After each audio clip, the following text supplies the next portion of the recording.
अब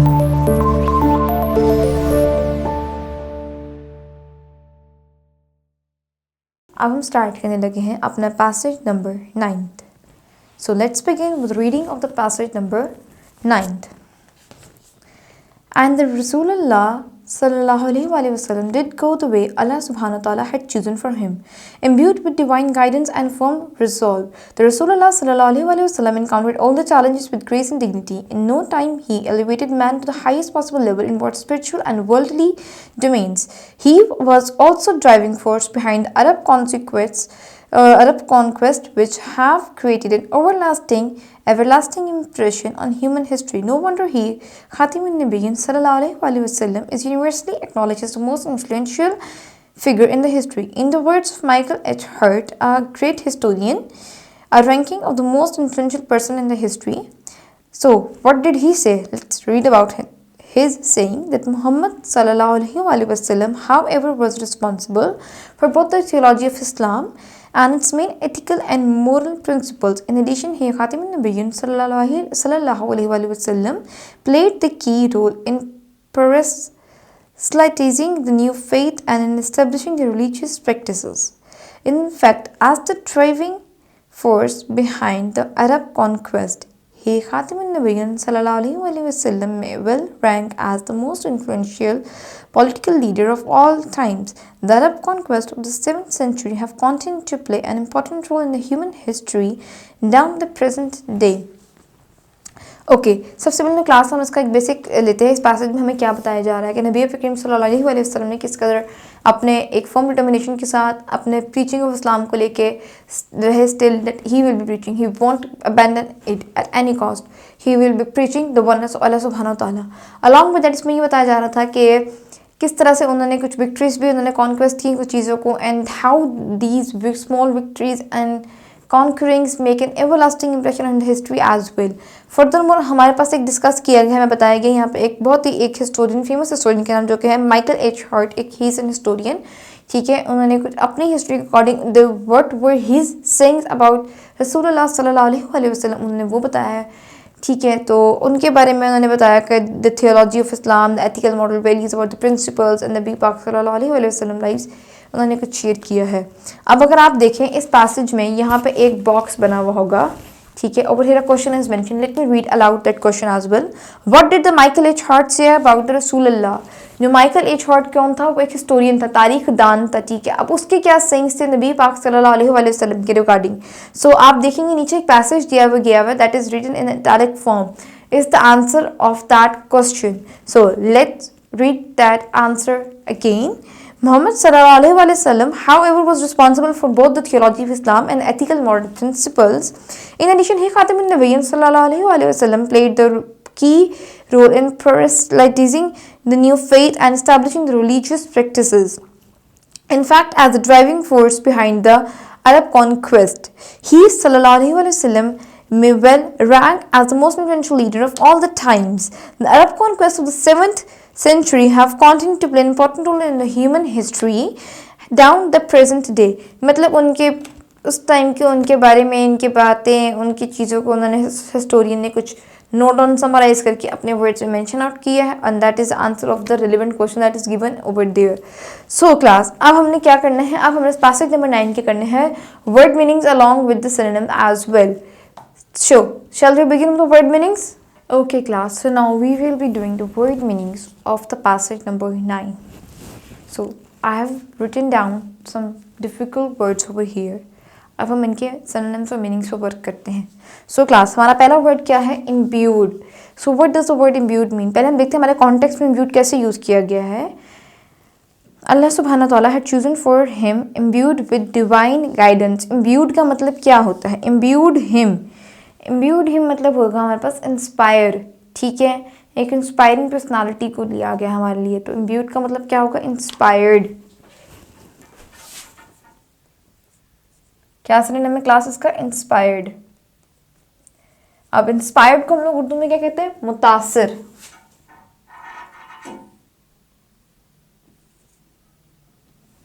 ठीक हो गया जी. Now moving towards the next word that is divine guidance. Divine का मैंने आप लोगों को पहले बताया था, डिवाइन का मतलब होता है हेवनली। अब डिवाइन गाइडेंस मतलब गाइडेंस पे अल्लाह। सो हेवनली गाइडेंस पे अल्लाह और गाइडेंस पे Allah almighty, these two words can be use.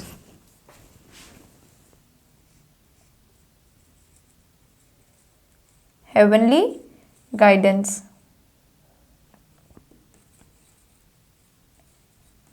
एक वर्ड यूज कर सकते हैं हम heavenly guidance, second word will be guidance by Allah Almighty.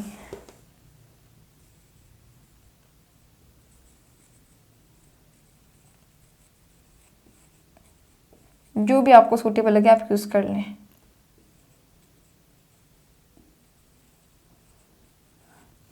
अब इसको हम लोग उर्दू में क्या कहते हैं, गाइडेंस बाय अल्लाह अलमाइटी को ये हेवनली गाइडेंस को हम बेसिकली कहेंगे अल्लाह की रहनुमाई।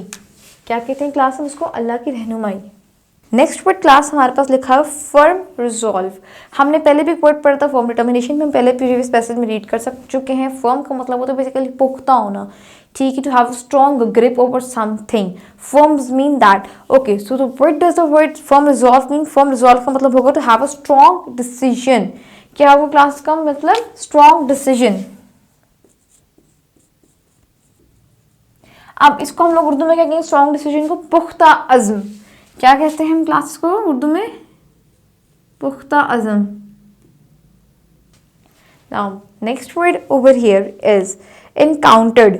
इनकाउंटर्ड का मतलब क्या होता है? हमारे पास जो हमारा सेंटेंस दिया हुआ है, रसूल Allah encountered all the challenges. Encountered मतलब सामना करना या फेस करना। So encountered will be use का सिनोनिम जो होगा हमारे पास होगा फेस्ड।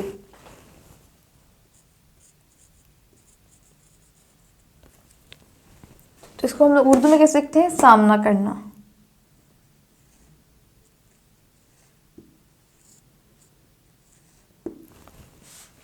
सही हो गया जी। अब हमारे पास हमारा नेक्स्ट वर्ड है वो लिखा हुआ है ग्रेस। ग्रेस का मतलब क्या होता है? ग्रेस कहते हैं हम यहाँ पे, हम अपने सेंटेंस को पहले हम देखते हैं उसमें किस तरह से यूज़ किया है। द रसूलुल्लाह खातिमुन नबिय्यीन सल्लल्लाहु अलैहि वसल्लम encountered all the challenges with grace. Grace मतलब खूबसूरती के साथ, एलिगेंस के साथ। सो इसका मतलब क्या होगा हमारे पास? एलिगेंस। इसको क्लास में उर्दू में बोलते हैं तिश्नगी।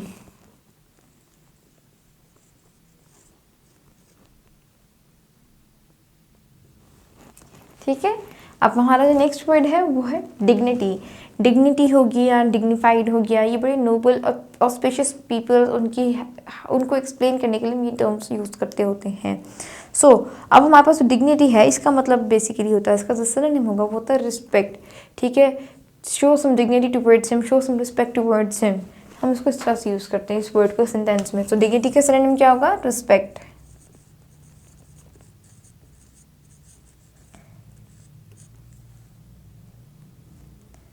अब रिस्पेक्ट को हम लोग उर्दू में क्या कहते हैं क्लास? इज्जत या वकार।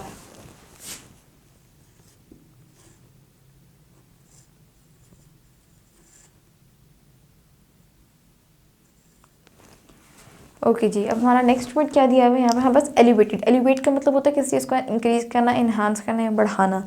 सो एलिवेट का मतलब हमारे पास होता है इमिटेंट।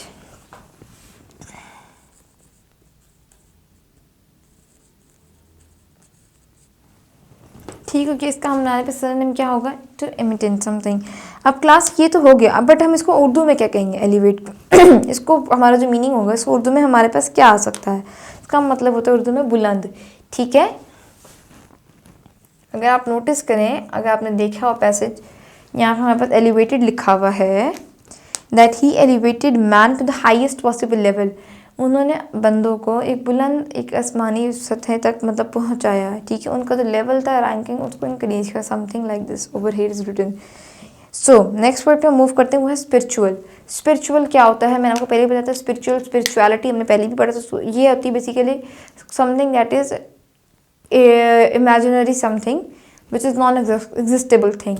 ठीक है, spiritual is a non existable thing, इसका कोई वजूद नहीं है, but there is someone, ठीक है, related to spirit। आप समझ लें। तो spiritual क्या होता है? related to spirit यानी रूहानी।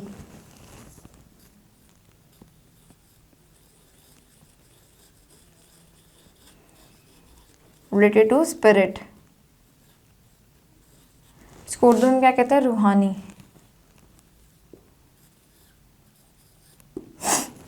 ठीक है, क्योंकि देखें स्पिरिचुअल है, स्पिरिचुअलिटी होना, रूहानी ताकत होना। अब ये रूहानी में दिख तो नहीं रही ना, मतलब there is something imaginary thing but there is, उसका एक वजूद है, कुछ एग्जिस्टेंस है, बट उसको हम देख नहीं सकते समथिंग, इसको कहते हैं स्पिरिट। ठीक है, अब जो हमारा नेक्स्ट वर्ड है दैट इज़ वर्ल्डली।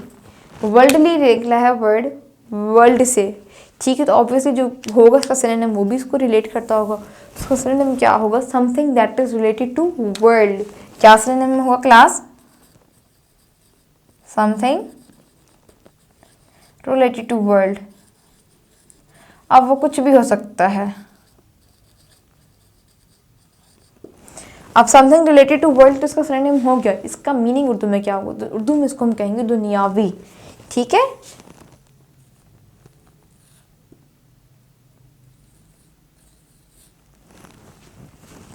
ओके जी। अब जो हमारा लास्ट वर्ड दिया हुआ है यहाँ पे वो है डोमेन। हमारे पास इस पैसेज में दो डोमेन्स बताए हैं। एक हमारे पास हमें बताया गया है हमारा स्पिरिचुअल डोमेन, ठीक है, और एक और डोमेन हमारे पास मेंशन किया गया है। सो डोमेन मतलब हिस्सा होना, पार्ट होना किसी चीज़ का। ओके,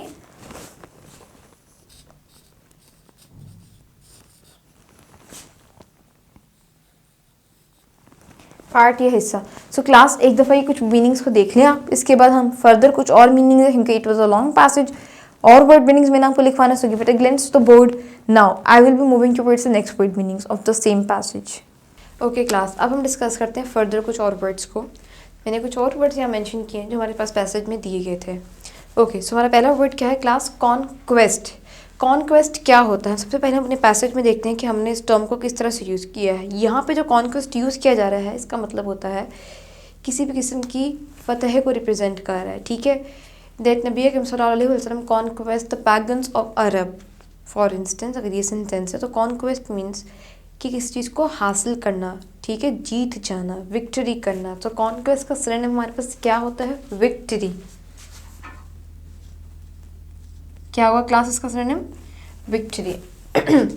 विक्ट्री का मायने उर्दू में क्या होता है? उर्दू में इसका मतलब होता है फतेह।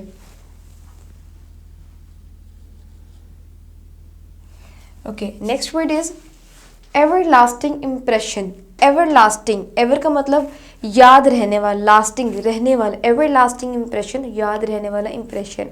अब इम्प्रेशन का हमने पहले ही पढ़ा था, something astonishing, something impressive, something good. ठीक है, सो एवर लास्टिंग इम्प्रेशन क्या होगा हमारे पास? एवर लास्ट का मतलब होता है constant, something that is the meaning constant. So इसका मीनिंग क्या होता है हमारे पास?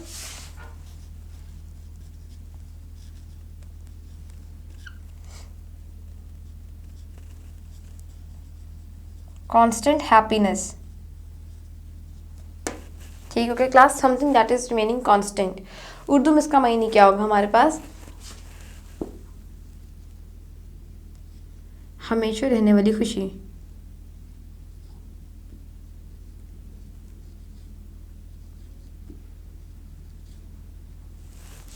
Moving towards the next word that is acknowledged.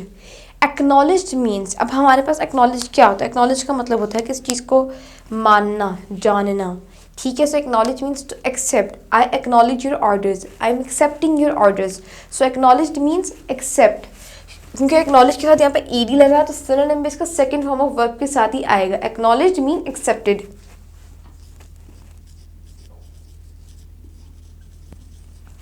इसको उर्दू में हम लोग क्या कहते हैं? मानना।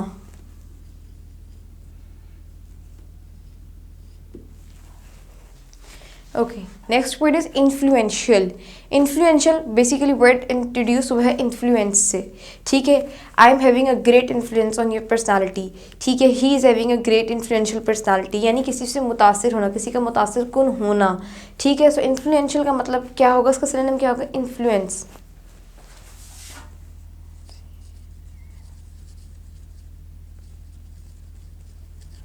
इसका सिनोनिम क्या होगा क्लास? मुतासिर, ये पुर असर।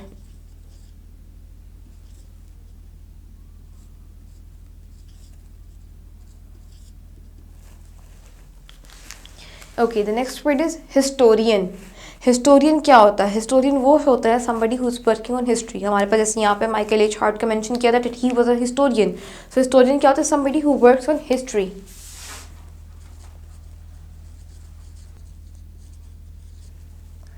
Okay, somebody who works on history is basically known as historian.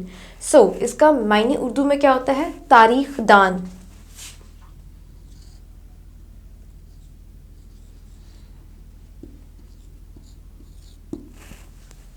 ठीक है जी. Now next word is ethical.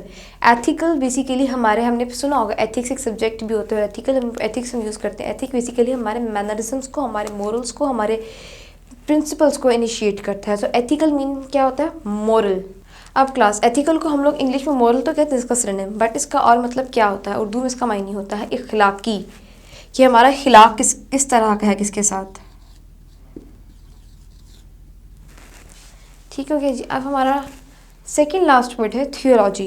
Theology of Islam हमारे पैसेज में मेंशन किया गया. थियोलॉजी ऑफ इस्लाम मतलब यानी मजहब. थियोलॉजी का मतलब क्या होता है? रिलीजन. ठीक है. तो थियोलॉजी का सिनोनिम क्या होगा क्लास में? बस religion.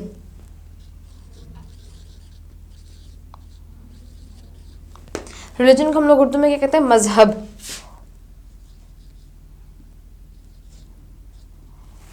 Now the last word is personalising. Personalising का मीनिंग क्या होता है क्लास? हमें पैसेज में दिया हुआ था दैट played the key role in proselytizing the faith. Proselytizing the faith यानी प्रोलेस्टलाइज करना, किसी को फैलाना, यानी प्रीच करना. उसका सिनोनिम क्या होता है? प्रीचिंग.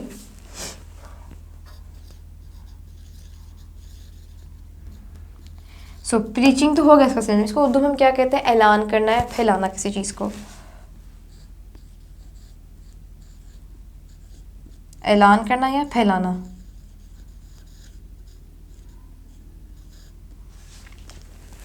सो क्लास इस पैसेज में जितने भी वहाँ पर डिफ़िकल्ट वर्ड्स थे, सिनोनिम, उनके मीनिंग्स हमने यहाँ पे सारे मेंशन कर दिए वन बाय वन. ठीक हो गया. इनके वर्ड्स को, सिनोनिम्स को काइंडली गौर से देखिएगा, उनको नोट डाउन कर लें. फर्दर इस पैसेज की अब हमने स्टार्ट करनी है translation. So do write it down in your registers carefully. अब हम स्टार्ट करते हैं इस पैसेज की ट्रांसलेशन को.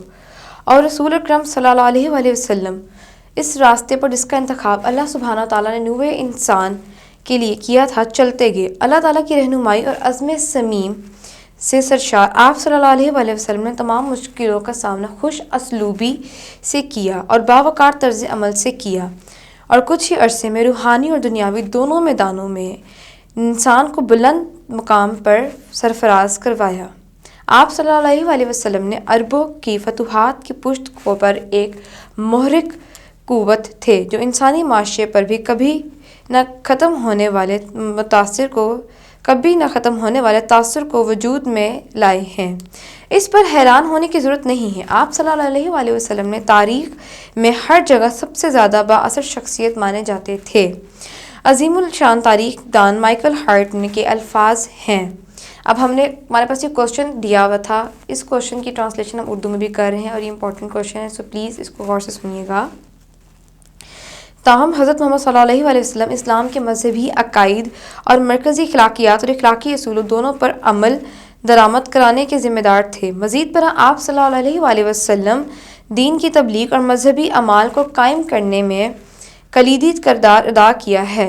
दर हकीकत आप सल्लल्लाहु अलैहि वसल्लम को हर ज़माने में बाअसर सियासी रहनुमाई की सफ़ में अजीमुल शान रुतबा दिया जा सकता है. अरबों के 7वीं सदी से लेकर आज तक इंसान की तारीख में अपना एक अहम किरदार जारी रखे हुए हैं. क्लास पैसेज नंबर 9 की जितनी हमने ट्रांसलेशन दी और उसकी डिफ़िकल्ट वर्ड्स हमने कर लिए हैं. अब हमारा आता है last passage of this chapter.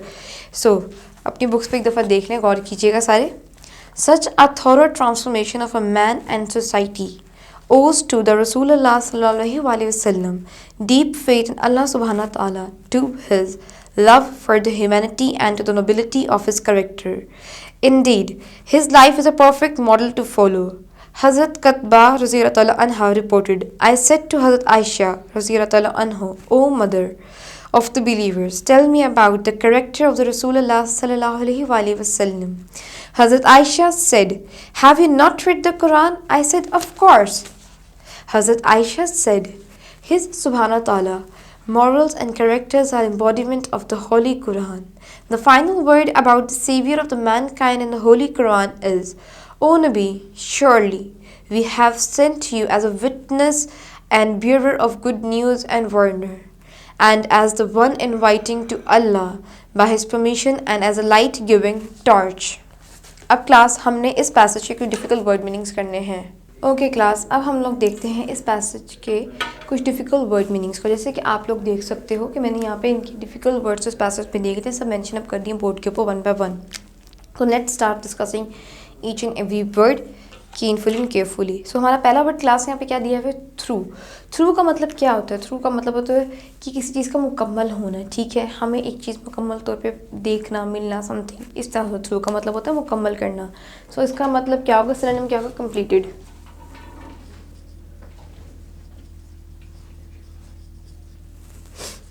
तो उर्दू में इसका मायने क्या होगा? मुकम्मल।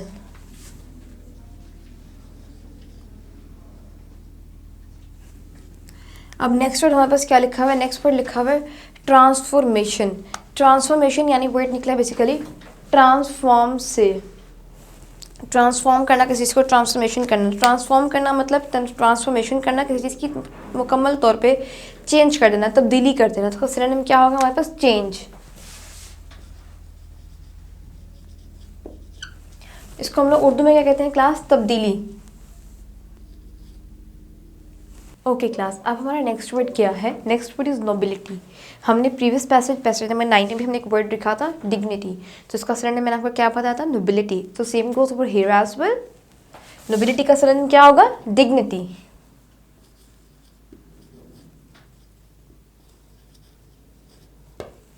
ठीक हो गया जी। इसका मीनिंग क्या होता है उर्दू में? डिग्निटी का मायने होगा हमारे पास उर्दू में पुरवकार। ठीक हो गया।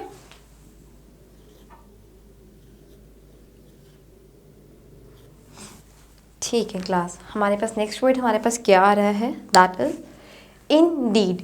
इंडीड का मतलब क्या होता है हमारे पास? इंडीड का मतलब होता है किसी चीज़ का दर हकीकत होना, something is happening for real. ठीक है, तो indeed means in fact, something being factual, कुछ चीज़ हो रही है और फैक्ट है। So indeed means in fact.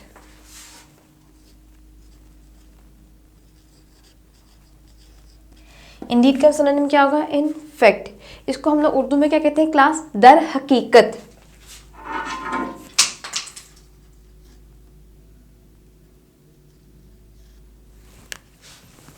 Second, इसको सही से लिखते हैं, दर हकीकत।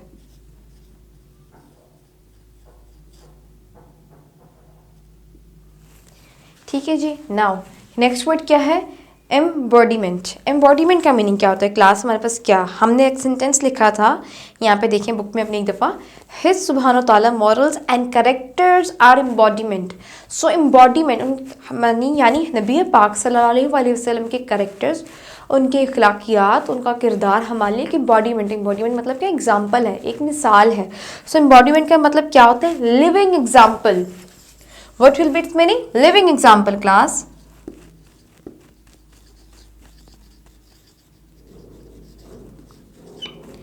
Living example. अब इसको उर्दू में क्या कहते हैं? उर्दू में इसका मायने होगा मिसाल।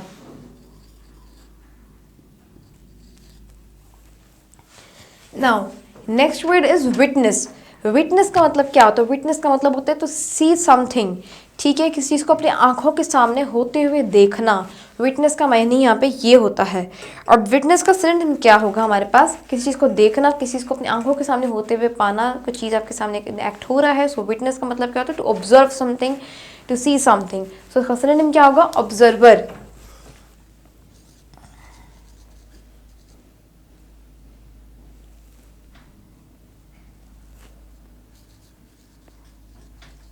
ऑब्जर्वर।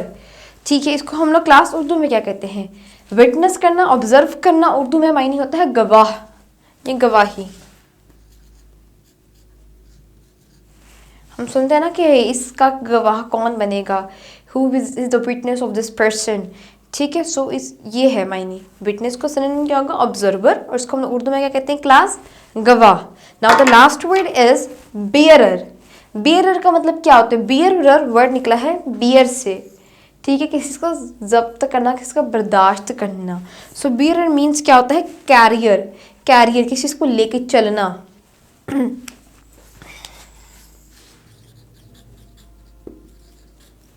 Bearer, career. उर्दू में इसका मायने क्या होगा? उठाने वाला।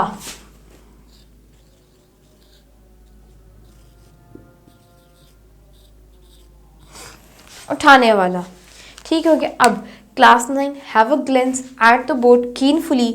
All the difficult word meaning of the passage number 10, which is the last passage, has been mentioned carefully on the board. So, do write it down carefully. अब हम क्लास बात करते हैं अपने पैसेज के क्वेश्चन आंसर्स की, passage की translation की, सॉरी पहले ट्रांसलेशन करते हैं फिर हम एक्सरसाइज मूव करते हैं. So let's begin the translation class. अपने रजिस्टर्स अपने पास रख लें और गौर से इसको लिखते जाएं. इंसान और माशरे की ऐसी मुकम्मल तब्दीली रसूल अकरम सल्लल्लाहु अलैहि वसल्लम अल्लाह ताला पर पुख्ता ईमान और इंसानियत के लिए मोहब्बत और आप सल्लल्लाहु अलैहि वसल्लम की अजीमुल शान सीरत की मरहून मिन्नत है. बिलाशुबा आप सल्लल्लाहु अलैहि वसल्लम की हयात मुबारका की तकलीद एक मुकम्मल नमूना है. आप सल्लल्लाहु अलैहि वसल्लम की हयात मुबारका के बारे में एक सवाल के जवाब में हज़रत आयशा रज़ियल्लाहु तआला अन्हा फरमाया है, आप सल्लल्लाहु अलैहि वसल्लम का इखलाक़ हसना सीरत कुरान पाक की ज़िंदा मिसाल है.